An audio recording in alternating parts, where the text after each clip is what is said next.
হচ্ছে পরিকল্পিতভাবে রাজধানীর ইস্কাটনের বিস অডিটোরিয়ামে দিনব্যাপী জাতীয় সংলাপে নাগরিক কমিটির আয়োজনে আলোচ্য বিষয় কেমন হবে গণ-অভ্যুত্থান পরবর্তী কূটনীতি। আলোচকরা বলেন, গেল ১৫ বছর আওয়ামী লীগ সরকার নতজানু পররাষ্ট্রনীতি প্রতিষ্ঠা করেছিল। ক্ষমতায় টিকে থাকতে একটি দেশের দাস হিসেবে দেশ পরিচালনা করেছে। পররাষ্ট্রনীতিতে ইস্যু ভিত্তিক কাজ করার উপর গুরুত্বারোপ করেন বক্তারা। তারা বলেন, গণ-অভ্যুত্থানের পর দেশকে নিয়ে যেন কোনো বহিঃশক্তি খেলতে না পারে সে বিষয়ে সতর্ক থাকতে হবে। আমাদের আসলে কোনো ফরেন পলিসি নাই, ছিল না, একেবারেই ছিল না।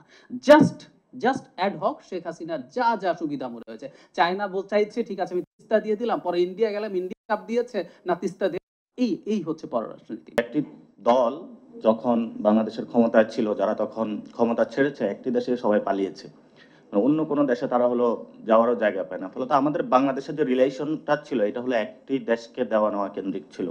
শত্রু এবং স্বার্থ এই দুটি বিষয় চিহ্নিত করে পররাষ্ট্রনীতি হওয়া দরকার বলে মত দেন রাজনৈতিক ব্যক্তিরা। ভারত তাদের চিকেন নেক ঠিক রাখতে বাংলাদেশের টুটি চেপে ধরেছে, যা জনগণ মেনে নেবে না বলেও মন্তব্য করেন তারা। অর্ধেক পাউডারে দ্বিগুণ উজ্জ্বলতা, নতুন রিন অ্যাডভান্সড অর্ধেক পাউডারে দ্বিগুণ উজ্জ্বলতা। তাদের চিকেন নেককে রক্ষা করতে গিয়া তারা যে সারা বাংলাদেশের টুটি টিপে ধরেছে গত 15 বছর, সেটা তো বাংলাদেশের জনগণ এটা নিবে না, সহ্য করবে না। সংলাপের তৃতীয় সেশনে অংশ নিয়ে জাতীয় নাগরিক কমিটির মুখ্য সংগঠক সার্জিস আলম বলেন, তরুণ প্রজন্মের পররাষ্ট্রনীতি হবে খবরদারি মুক্ত। আগে ছিল আমরা নিজেদের গা বাঁচানোর পলিসিতে ছিলাম, এই তরুণ প্রজন্ম এখন তাদের জায়গা থেকে অন্যের দিকে তীক্ষ্ণ দৃষ্টি দিবে।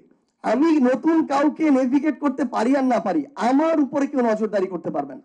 আয়োজন জুড়ে গণতন্ত্র ও মানবাধিকার, আন্তর্জাতিক কূটনীতিতে বাংলাদেশের সম্পৃক্ততা, পররাষ্ট্রনীতিতে তরুণ প্রজন্মের ভূমিকা সহ 4টি সেশনে আগামীর বাংলাদেশ নিয়ে নানা দিক নির্দেশনা দেন বক্তারা। ইন্ডিয়া হচ্ছে সাউথ এশিয়ার ঠিক সেই শক্তি। শফিকুজ্জামান রুবেল, সময় সংবাদ, ঢাকা।